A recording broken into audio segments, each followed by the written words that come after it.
Sebelumnya, perkenalkan nama saya Kesuki, NIM B1031181026. Di sini saya akan menjelaskan tentang halo efek di akuntansi. Yang dimana halo efek ini sering dikenal sebagai kecenderungan seseorang atau perusahaan yang secara positif mempengaruhi opininya.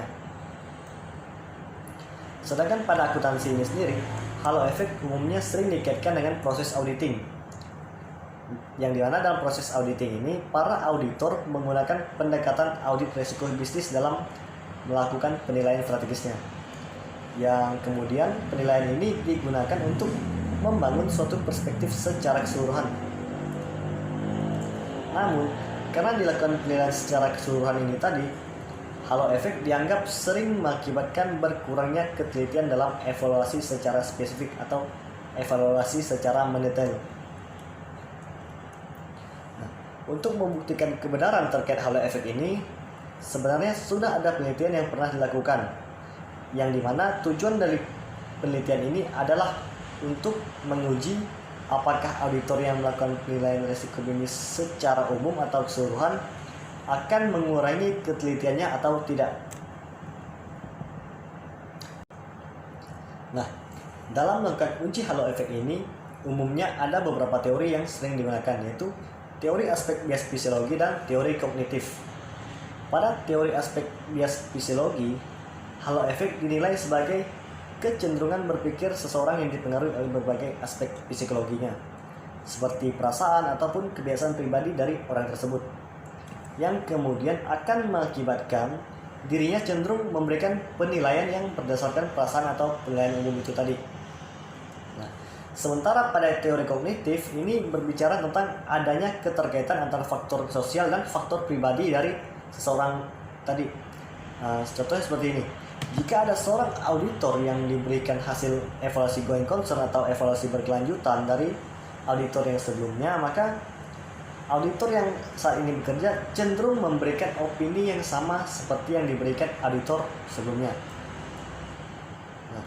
Untuk mengetes penelitian itu tadi, ada dua hipotesis yang akan diajukan, yaitu pada hipotesis pertama, auditor yang melakukan penilaian strategik sebelum melakukan proses analisis dan menilai resiko akun ketika ada dan tidak ada fluktuasi yang tidak konsisten.